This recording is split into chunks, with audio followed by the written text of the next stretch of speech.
Assalamualaikum warahmatullahi wabarakatuh.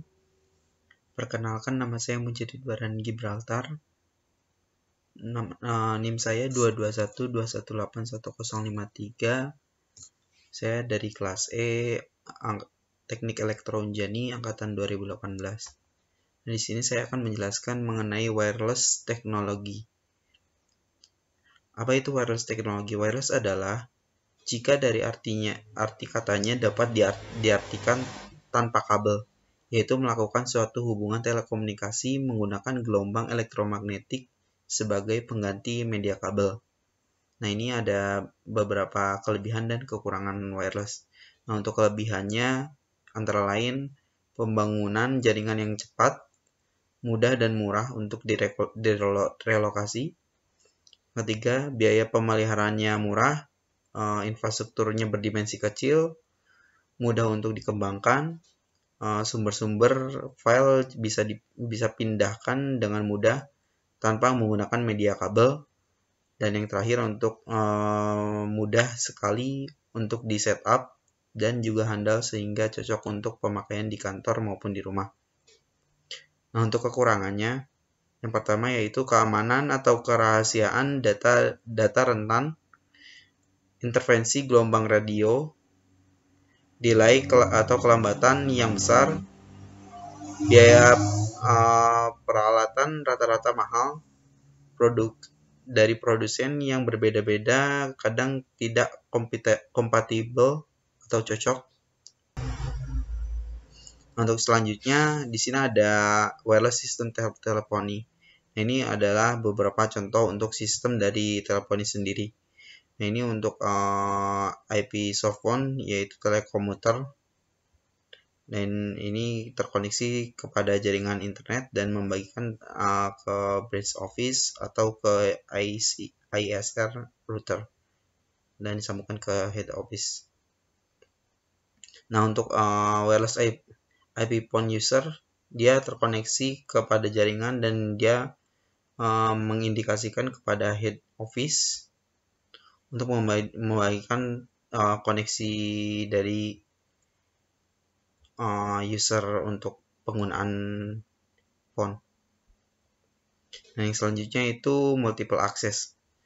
Pengertian multiple access, teknik yang menggunakan suatu titik atau central station untuk dapat diakses oleh beberapa titik yang saling berjauhan atau subscriber station dengan tidak saling mengganggu. Nah, untuk macam-macam multiple access antara lain yaitu FDMA.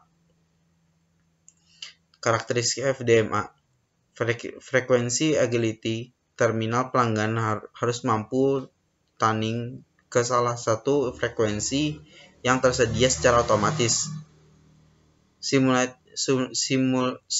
Simultaneous transmission and reception, diperlukan circuit duplexer. Narrowest transmission bandwidth, satu kanal dialokasikan lebih dari 30 kHz dan tidak fleksibel terhadap layanan baru. Yang selanjutnya itu lower transmission overhead. Transmisi dalam kanal FDMA adalah kontinu, hampir sama dengan transmisi carrier dalam sistem wireline. Selanjutnya, aplikasi sistem FDMA. Contoh aplikasi FDMA adalah AMPS atau Advanced Mobile Phone Service. AMPS merupakan standar Amerika Utara, menggunakan dua band frekuensi masing-masing 25 MHz. Yang selanjutnya itu komunikasi dari MS ke BTS, reverse link, menggunakan frekuensi 824 sampai 849 MHz. Yang selanjutnya itu komunikasi dari BTS ke MS. Ya, selanjutnya antara hubungan reverse dan forward, menggunakan frekuensi 869 sampai 894 MHz. Yang terakhir yaitu setiap kanal mempunyai bandwidth sebesar 30 kHz.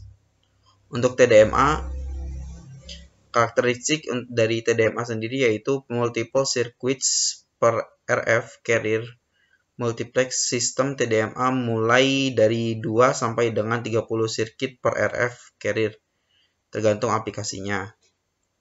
Pemancaran dan penerimaan slot secara bergilir memungkinkan tidak digunakannya sirkuit duplexer seperti yang diperlukan di dalam FDMA diganti dengan transmitting atau receiving switch yang lebih simpel.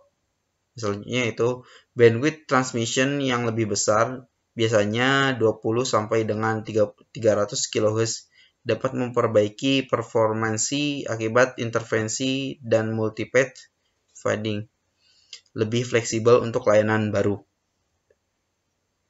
Untuk aplikasi sistem dari TDMA, yaitu contoh aplikasi TDMA adalah GSM Global System for Mobile Communication. GSM merupakan standar Eropa, menggunakan dua band frekuensi masing-masing 25 MHz. Selanjutnya itu komunikasi dari MS ke BTS reverse link menggunakan frekuensi 890 sampai 915 MHz. Nah, untuk komunikasi dari BTS sendiri ke MS yaitu atau forward link menggunakan frekuensi 935 sampai 960 MHz. Setiap kanal carrier mempunyai bandwidth sebesar 200 kHz untuk TDMA. Bandwidth 25 MHz dibagi menjadi 124 carrier. Setiap carrier dialokasikan 8 time slot. Oleh sebab itu, GSM mengaplikasikan teknik FDMA dan TDMA. Itu dikombin antara FDMA dan sistem dari si TDMA sendiri. Untuk CDMA, karakteristiknya itu CDMA merupakan salah satu aplikasi teknologi multiple access split spectrum. Yang kedua, ada dua jenis sistem split spectrum, yaitu direct sequence atau DS dan frequency hopping atau FH. CDMA yang digunakan dalam sistem seluler menggunakan teknik direct sequence paired spectrum atau DSSS. Dalam DSSS transmitter, setiap signal informasi pelanggan dimodulasi dengan suatu PN code yang unik untuk men-spread sinyal informasi asli. Dalam DSSS receiver, sinyal spreading tersebut didemodulasi dengan PN code yang identik.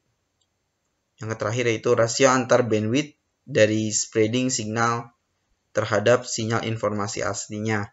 Pada umumnya disebut processing gain. Ini adalah contoh arsitektur utama dari seluler. Ini ada MS atau mobile station, yaitu fungsinya itu untuk perangkat yang digunakan oleh pelanggan untuk melakukan pembicaraan, dan dia mengirimkan sinyal ke BSS, yaitu base station subsystem, dengan artian yaitu antarmuka antara MS dengan MSC atau mobile switching center.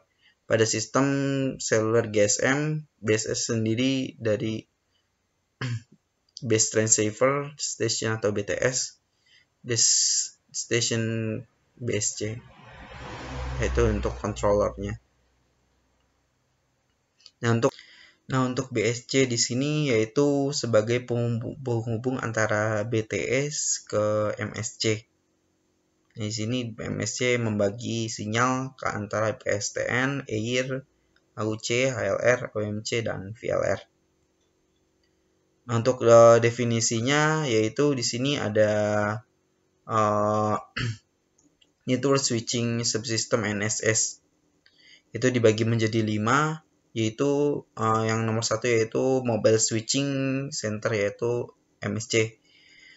Pusat penyambungan yang menyatu jalur hubungan antara BSC dan jenis layanan komunikasi lain. Dan yang kedua yaitu Home Location Register atau HLR, database untuk menyimpan semua data dan informasi mengenai pelanggan yang tetap. Yang ketiga yaitu Visitor Location Register atau VLR, untuk menyimpan data dan informasi pelanggan sementara, terutama mengenai lokasi dari pelanggan pada cakupan area jaringan. Dan yang keempat yaitu Authentic Center atau AUC, menyimpan data yang dibutuhkan untuk memeriksa keabsahan pelanggan yang disimpan dalam bentuk format kode. Yang kelima yaitu Equipment Identity Registration atau AIR, memuat data-data pelanggan yang tidak sah dan untuk validasi email. Untuk materi selanjutnya itu satelit system. Satelit ialah suatu benda yang mengorbit benda lain dan dengan waktu rotasi serta revolusi tertentu. Yang selanjutnya yaitu satelit dibagi menjadi dua, yaitu satelit alami dan satelit buatan. Untuk pengertian satelit alami sendiri yaitu satelit alami merupakan benda yang terdapat di luar angkasa yang mengorbit suatu planet dan bukan buatan manusia. Satelit alami bumi ialah bulan. Selama bulan mengelilingi bumi, bulan mengalami 3 gerakan sekaligus, yaitu rotasi, revolusi bulan mengelilingi bumi, serta revolusi bulan dalam mengelilingi matahari. Itu lebih ke sistem yang sudah ditentukan oleh secara alamiah. Nah, yang kedua yaitu satelit buatan. Satelit buatan ialah salah satu benda yang terdapat di luar angkasa yang merupakan buatan manusia dan mengorbit pada suatu planet. Satelit buatan mempunyai jenis serta fungsi tertentu dan dengan tujuan bagi kepentingan manusia.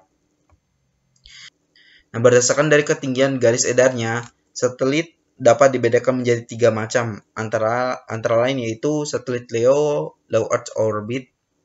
Satelit LEO adalah satelit yang mempunyai garis edar yang rendah, yaitu antara 500 km sampai 10.000 km dari permukaan bumi. Waktu untuk revolusi satelit LEO adalah 2 hingga 6 jam. Contoh satelit LEO adalah Globalstar, Iridium, Ellipsat, Constellation, dan Odyssey. Yang kedua yaitu satelit MEO atau Medium Earth Orbit. Satelit MEO adalah satelit yang mempunyai garis edar menengah, yaitu sekitar 10.000 km hingga 20.000 km dari permukaan bumi.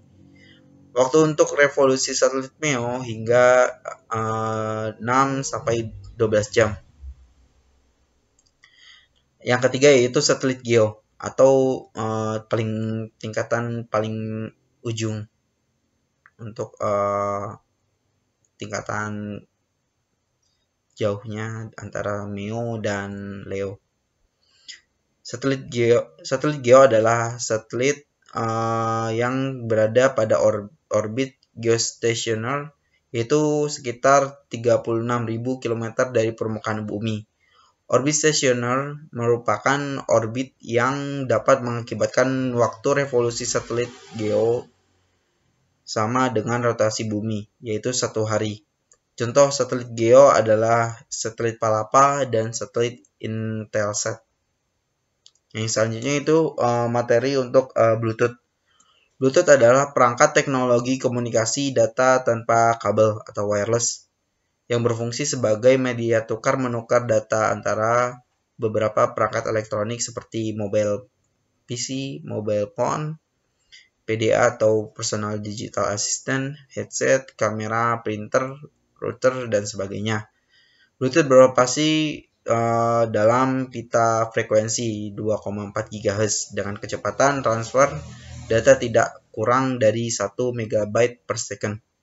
Untuk arsitektur Bluetooth yaitu terdiri dari 4, yaitu yang pertama radio frequency atau RF, yang kedua yaitu frekuensi hopping, yang ketiga pita frekuensi dan kanal RF, yang keempat yaitu Bluetooth baseband. Terima kasih atas partisipasinya untuk menonton video ini. Mohon maaf bila salah kata. Wabillahi taufiq wal hidayah. Wassalamualaikum warahmatullahi wabarakatuh.